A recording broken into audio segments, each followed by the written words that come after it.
Hello guys, how we doing? Welcome back to the Three Hammers. I hope you're all well. Just a quick review of yesterday's game, 2-2 with Liverpool. Listen, at any other point in the season, if we wouldn't have thrown away European football on our own, that's a good result. Listen, to draw against Liverpool is always a good result. It's a team we'd never usually get anything from. I thought both teams played as if it was like an end of the season game, which is surprising, considering that West Ham did still have a slightly outside chance of getting Europe, and obviously Liverpool still had an outside chance of winning the title. Obviously everything had to align and stuff like that, but yeah, it wasn't great, was it? It was boring. It was particularly boring. I thought we played a little. We showed good character at times, to come back from behind when we was 2-1 down. But yeah, we went 1-0 up. Jarrod Bowen, good goal. Lovely to see him get his 20th goal. And then obviously after that, they had a few chances. It wasn't loads and loads of chances. 1-0 up at half time, brilliant, fantastic. And then, as always, he give them the Valium and the Sanex, doesn't he, and the sleeping tablets, the night owl. They come out and we can see how many times have we done that this season.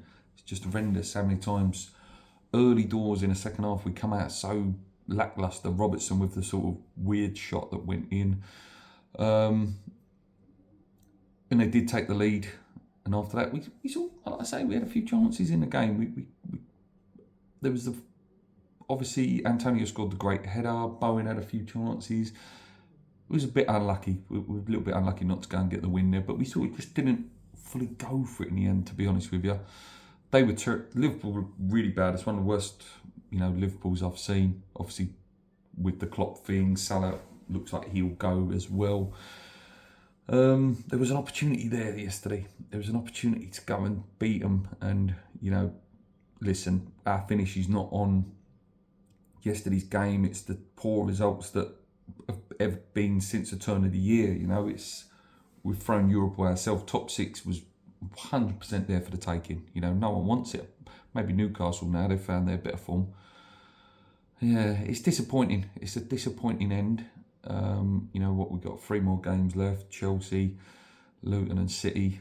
Just the only thing I hope is I never want West Ham to lose, but there's just this real horrible thought inside me that West Ham are going to beat Man City and hand Arsenal the title, which would absolutely break me. I would hate it. I would absolutely hate it if that was the case. In terms of performances, like I said, I thought Barham was well. I thought everyone played okay. They, put good shift apart from Paquetá, who, just he's gone. You know what I mean? He don't care. He's done. He's done. If we get the 85 million, so be it. Do you know what I mean? Go and reinvest it well. He clearly don't want to be there, and I don't want players there that don't want to be there no more. We've had bigger and better players than Lucas Paquetá that have come and gone, and we recover.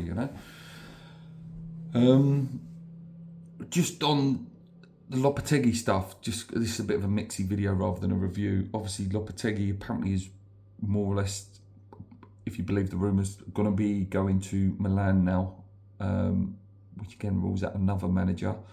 I didn't particularly want him anyway, I'll be honest with you. I didn't. I don't think he wants to be the coach. I'm doing a lot of research and watching other channels' videos. It sounds like he's one of them that wants to be a manager. I'm not saying he's a bad manager, but the path we're going down, I don't think it would have worked. There's possibly a recipe for disaster there. Obviously, Ruben Amorim, if you've not seen it, he did do the press conference. And he sort of said, I went to London. I regret not that the club knew about it, but I sort of regret that it got out in the press. And I'm sorry. I might be overthinking this and might be getting a bit too optimistic, but he didn't say he's not going. He didn't say he's staying, which, again, could there still be a window of opportunity to go and get him? He's not going to Liverpool now. Arne Slot's going now. Xavi's staying at Barcelona. Looks like Lopetegui's going to Milan. Bayern Munich look like they've sorted their manager. I can't remember who it was now, but Almiron's not in the conversation for the Bayern Munich job. And then you look, I think maybe the only other 2 jobs potentially that would be above us in terms of who we'd think for. Is maybe if Pochettino left Chelsea and Ten Hag is going to probably get sacked by Manchester United in the summer, is he holding out for those jobs? If he doesn't get those jobs, then maybe there's a chance that West Ham get him. And listen, this isn't... I know people will come out and go, oh, I don't want to be a manager's third, fourth choice. But we have to be realistic in the world. If a Man United, Chelsea, if it would have been Liverpool, if it would have been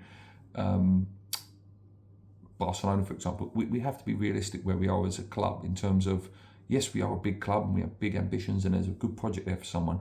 But if one of those blue ribbon clubs come in for you, you're going to choose them. That's just, we're not there yet. We're not that blue ribbon club yet. I still have hope.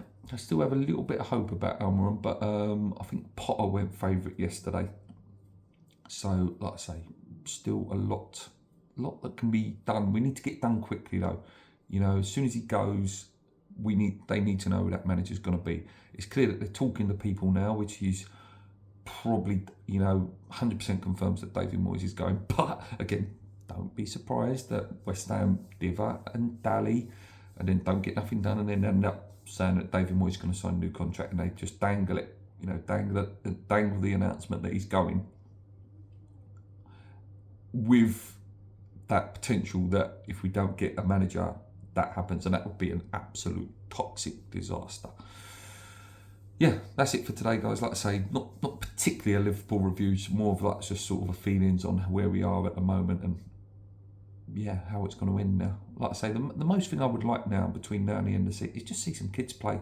Just get some kids out, give them a run out, and just at least that's what we used to do. When I was a lad going over and watching West Ham, that's when the Defoes and the Joe Coles and the young boys started to come in. So they had 2 or 3 games under their belt at the end of the season when there was nothing left to play for, which there isn't anymore. And then, they're ready in the pre-season as they play some of the pre-season games. Before you know it, they've got 5 or 6 first team sort of appearances, not official full team appearances with pre-season, but end of the season. And they sort of know the muscle and the bustle of it, and they're ready. Anyway, guys, that's it for me. Paul's away, so we couldn't do a podcast. He's gone down to Cork, so he's not about, sadly. But if you have made it to the end, and you've not subscribed, or even if you have subscribed, what I want you to do is put in the comments, #I'm subscribed.